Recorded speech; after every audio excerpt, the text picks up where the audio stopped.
नमस्कार, आप देख रहे हैं एएनसी न्यूज। मैं हूं अशोक श्रीवास्तव। पहले युवती को प्रेम जाल में फंसाया, फिर शादी का झांसा देकर युवती की लूटता रहा अस्मत। जब युवती ने दर्ज कराया मुकदमा तो सजा से बचने के लिए युवक ने कर ली कोर्ट मैरिज। कोर्ट मैरिज के बाद युवती पहुंची ससुराल तो ससुरालियों ने अपनाने से कर दिया इनकार। सुबह से रात तक खड़ी रही युवती अपनी ससुराल के बाहर। ये मामला है उत्तर प्रदेश के बहुचर्चित और वीवीआईपी जिले अमेठी की। अब पूरी खबर विस्तार से। अमेठी कोतवाली क्षेत्र अंतर्गत परसौली गांव के एक युवक कालिका प्रसाद यादव उर्फ कप्तान यादव और एक युवती के बीच 5 सालों से मित्रता थी। बाद में ये दोनों की मित्रता शादी करने की बात में बदल गई और अवैध संबंधों तक जा पहुंची। बीच बीच में युवती शादी की बात करती तो युवक टालते हुए कहता रहा कि शादी की अभी जल्दी नहीं है, शादी तो करनी ही है, कर लिया जाएगा। ये मामला 5 सालों तक टलता रहा। जब युवती ने शादी के लिए ज़्यादा दबाव डाला तो युवक ने शादी करने से ही इनकार कर दिया। युवक कालिका प्रसाद यादव के इनकार और अपनी अस्मत लूटे जाने से आहत युवती ने अमेठी कोतवाली में पूरी घटना बयां करते हुए युवक के खिलाफ बलात्कार का मुकदमा दर्ज कराया। तो मुकदमे से घबराए युवक ने युवती से बातचीत कर मामले का समाधान निकाला और उससे कोर्ट मैरिज कर ली। कोर्ट मैरिज के बाद युवती अपनी ससुराल यानी कालिका यादव के घर रहने के लिए पहुंची तो उसके घर वालों ने घर में उसे घुसने नहीं दिया। युवती भी अपनी ससुराल में रहने की जिद पर अड़ते हुए सुबह से रात तक उसके घर के बाहर बैठी रही। घटना की जानकारी गांव वालों को हुई तो लोगों ने तरह तरह की बातें करना शुरू कर दिया। युवती के मुताबिक जब वह अपनी शादीशुदा जिंदगी शुरू करने के लिए अपने ससुराल पहुंची तो घर वालों ने उसे घर में घुसने से मना कर दिया। वहीं पीड़ित युवती का कहना है कि सुबह से लेकर रात तक वह घर के बाहर खड़ी रही, लेकिन ससुराल वाले उसे अंदर नहीं आने दे रहे हैं।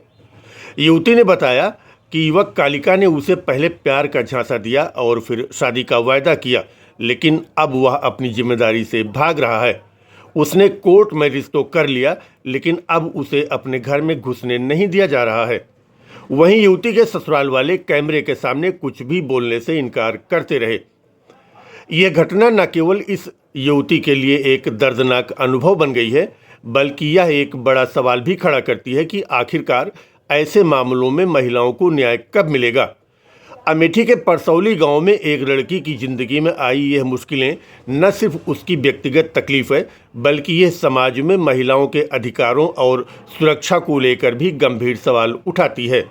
क्या नारी सशक्तिकरण की बात करने वाली सरकार में लड़कियों को उसका हक मिल पाएगा? क्या उसके साथ हुई यह नाइंसाफ़ी दूर होगी? ये सवाल अब भी अनुत्तरित है। आप देख रहे हैं अमेठी से अशोक श्रीवास्तव की रिपोर्ट। शादी का झांसा देकर पहले तो ये मेरे साथ जबरदस्ती किए। जब इनको लगा कि ये मुझे फंसा देंगी तो फिर ये मुझे शादी का झांसा देने लगे। शादी का झांसा देते देते 5-6 साल बीत गया। उसके बाद में इनको जब मैंने शादी के लिए बोला तो ये शादी के से इनकार करने लगे। तब मैंने FIR दर्ज कराया। 376 में ये जेल गए। जैसे ये जेल में गए ये बोलने लगे कि हम शादी करेंगे, हम कोर्ट मैरिज करेंगे। इनकी मम्मी पापा बहन मोनी शिवानी और इनकी मम्मी पापा अमरजीत अमरावती और लड़का कालिका, ये सब लोग बोलने लगे कि हम करेंगे। और इनके जीजा और बहन ब्रिजेश और नीलम ये मेरे घर रोज जाते थे कि हम छुड़वा देंगे, हमारी जिम्मेदारी है, हम शादी करेंगे, कालिका का दरवाजा तुम्हारे लिए हमेशा खुला रहेगा।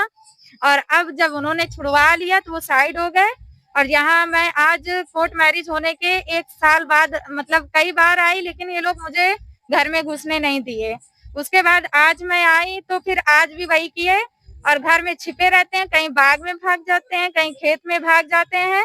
ऐसे करके बोलेंगे मेरे घर में कोई है नहीं, हम करने नहीं देंगे। बताइए आखिर में लड़कियां कब तक इसी तरह शादी के झांसे में उनके साथ रेप होता रहेगा? लड़के कब तक इस तरह विश्वासघात लड़कियों के साथ करेंगे?